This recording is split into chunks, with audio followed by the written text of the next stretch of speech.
Jama'a masu kallonmu, a labarunmu na abin al'ajabi da ilmantarwa, yau ni Umar Bahaushe zan kawo muku takaitaccen tarihin wani bawan Allah da ya mutu kusan shekara 700 da suka gabata, amma har rana mai kamanta yau ba a sami wanda ya kamo kafansa a kuɗi ba.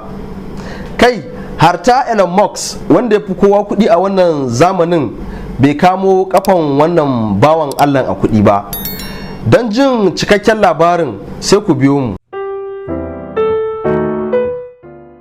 Jama'a, akwai abin al'ajabi a ce mutumin da ya yi zamani kusan shekara 700 da suka gabata, kuma a ce har yau ba wanda ya kamo kafansa a kuɗi. Sabida tsananin yawan kuɗinsa har ta kai ba a iya lissafa adadin yawan kuɗin. Jama'a, wannan shahararren mutaccen mai kuɗin ba kowa bane illa Mansa Musa, sarkin Mali na tara, wanda ya yi zamani daga shekaran 1280 zuwa 1337. A lokacin mulkinsa, Mali ta shahara a idon duniya. Yankuna da dama daga kasar Ghana, Mauritania, Guinea, Senegal, Gambia, Nigeria, Chad, Niger, Burkina Faso duk sun kasance suna kasan mulkinsa ne a wannan lokacin. Mansa Musa, wanda ake ma lakabi da zakin Mali, ya kasance a wannan lokacin yana rike da rabin gwalagwalan duniya. Bai bar mulki ba sai da ya mayar da Mali a matsayin kasar da ta fi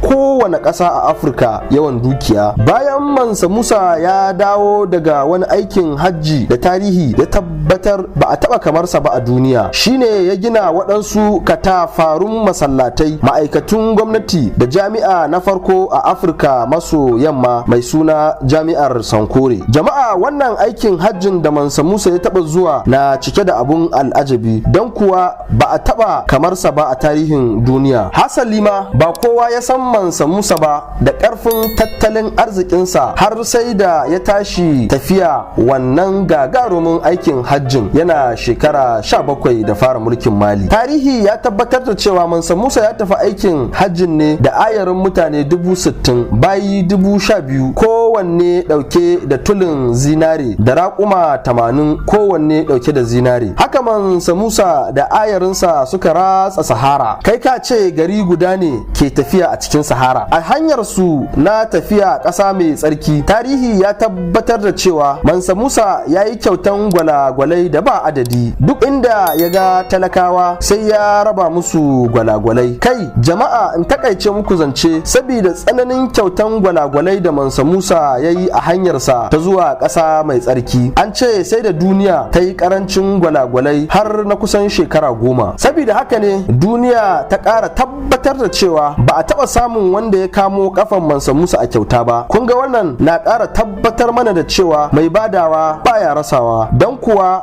ga wanda har yau tun daga shekara 700 da suka gabata ba wanda ya kamo kafansa a kyauta, haka kuma ba wanda ya kamo kafansa a kuɗi har rana mai kamanta yau. Sabida haka jama'a, gani ga wani ya isha wani tsoron Allah. Ku rinka kyauta, rowa ba abun yi bane, mai badawa baya rasawa. Kun dai ga rayuwar Mansa Musa. Jama'a, da haka na kawo takaitaccen tarihin wannan bawan Allah wanda har yau ba a sami wanda ya kamo kafansa a kuɗi ba.